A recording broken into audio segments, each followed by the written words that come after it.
people hurt people. That's how pain patterns get passed on, generation after generation after generation. Break the chain today. Meet anger with sympathy, contempt with compassion, cruelty with kindness.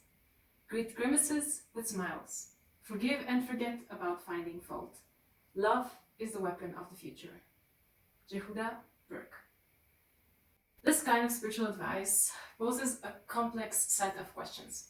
Should we just take the hurt of hurt people because that will somehow help them heal? Even if it effectively makes out of us victims? Just call it love and everything is okay? Spiritual advices like this, whether we want it or not, have an effect on our mental health. Whether we choose one path or the other, will have different kinds of fruit in our mental health. If you're curious to know why and how, just stick with me until the end of this video. I promise you, at the end of this video, you will emerge with a refreshing perspective on hashtag hurt people, hurt people.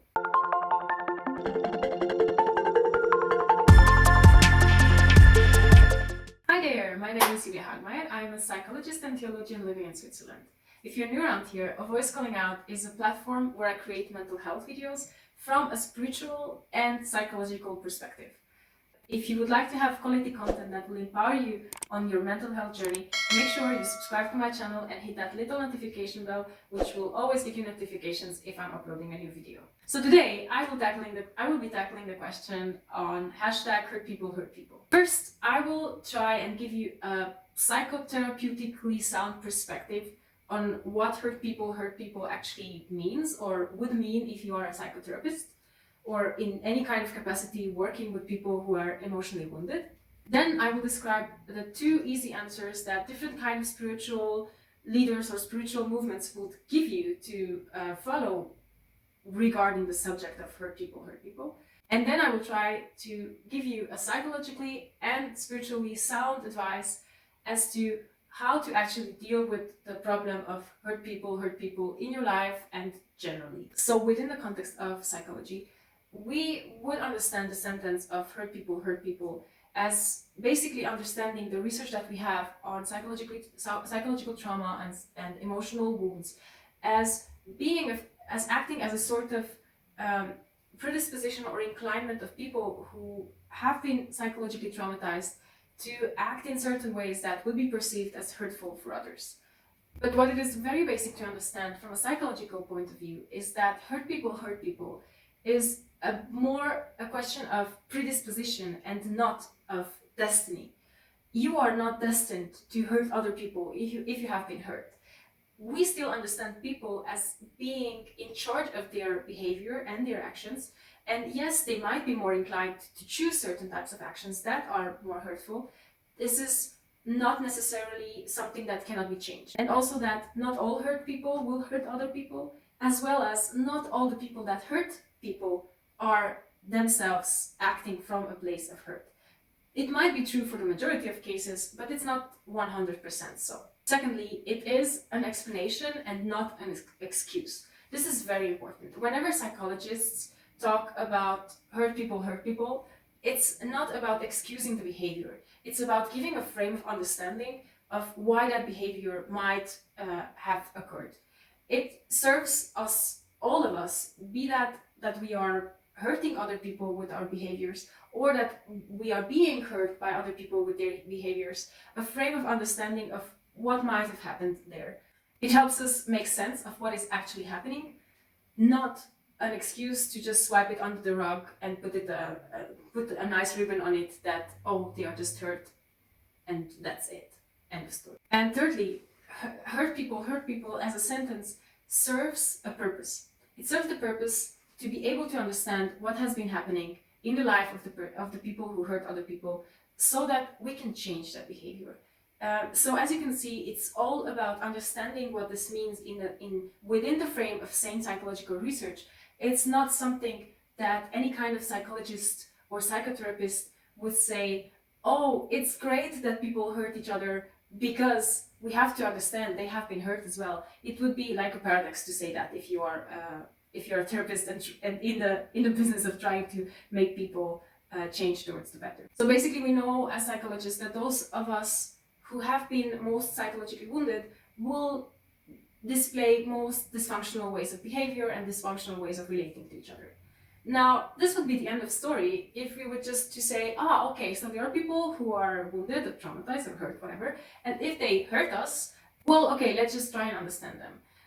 Easy to say, but when we are in relationships with people who hurt us, that obviously causes hurt in us, and it wants us to also cut ties with these kinds of people, which is obviously something that would make sense to alleviate our own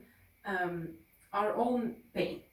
And this is what causes attention, because both from a psychology and as a sane spirituality perspective, we know that those who have been wounded would be those who most would need love and compassion from us. But at the other side, it's also really hard for us to imagine ourselves that we are just these love and compassion giving machines, and that doesn't matter how much you hurt me, just come, I will heal you. So this is really a dilemma. And the way I've seen people react to this from a spiritual advice perspective is one of two ways. One would be to say, well, just cover them and shower them with love, kind of. This, if I'm understanding correctly, the quote that I read in the beginning of this video would also suggest going about it the same way. I think many religions and spiritual movements have this idea of compassion and love at their core, and would suggest that the first kind of reaction that we have to each other as humans would be to love them and be compassionate about each other. And I have to say, as a spiritual person, I truly appreciate the intention behind these kinds of advices, because I recognize the necessity for us to have compassion as a core way of relating to each other. But I have to say, I do have a problem with blanket statements and oversimplification, especially when we oversimplify something as complex as the idea of what love is. And it seems to me that this kind of extreme way for me would say that love is just acceptance without any kind of consequences, without any kind of regard to what this kind of love would make to us. And if all the spiritual advice we had to give people who are maybe in abusive relationships or toxic relationships is to say, endure everything in love, basically meaning with it, ignore whatever hurt that's causing you and ignore the wounds that this is causing you, then I say we basically totally misunderstood what love means. And especially we have forgotten that loving your neighbor means that you have already learned to love yourself first. Taking hurt from another and allowing yourself to be constantly wounded by another person is not love, is allowing yourself to be abused. So this is the way that I think just using a blanket statement of love and forgive and forget, and use that as an advice to people who are dealing with abusive relationships is mighty abusive, might I say. And it has a huge impact on our mental health situations, because it puts us not only in the position of the victim, but it also kind of glorifies that idea that we are better for it because we are the victims. I don't believe in any kind of spirituality that would do these kind of things to us, because if it's hurtful on a mental health level, it's hurtful on spiritual level as well. So if one easy spiritual advice would be to just give yourself up and let yourself be just walked over in the name of love, then what is the solution to that? Well, I think another spiritual movement would suggest a similarly easy answer and just say, get the heck out of any kind of relationship that hurts you. Label this person as toxic and just look up ways that you can leave the relationship, and that's it. Well, this at least seems to have a lot more psychological sense to it, because it speaks to the idea of creating boundaries around also our mental health. And if we recognize that someone is toxic for us or hurtful, then it encourages us to take steps to make ourselves free from the relationship with these kinds of people.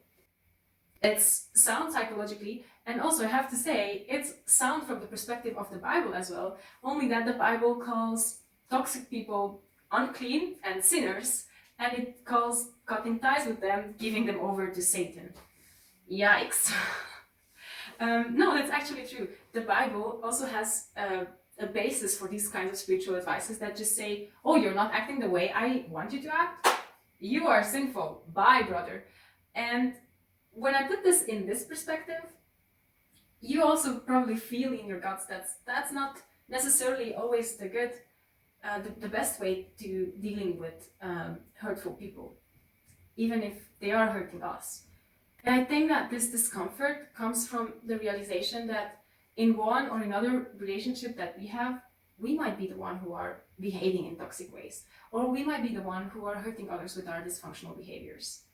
And when we imagine that others just cut ties with us because they don't like us, because they cannot deal with all our baggage, it's not really easy to be in this position, is it? So as I see it, both of these easy answers have great truths to them. Because on the one side, you need to protect yourself and you need to protect your mental health over everything.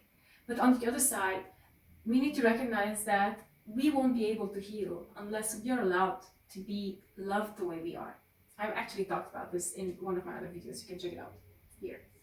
The way I see it, if we let hurtful or toxic people just roam around without any kind of consequences in our lives, in our communities, or in the lives of our children, then we will all get hurt at one point or another, and we are just perpetrating the circle of suffering and pain. But on the other side, if we do not allow space for healing for those who need us, we are also just perpetrating more pain and more suffering in the world. Hurt people, and that is something that we need to acknowledge. It's great that we as humans have realized that the vast majority of us don't want to inflict pain. Yay for us! But we still have some ways to go into learning how to allow people to heal and yet protect ourselves in the process.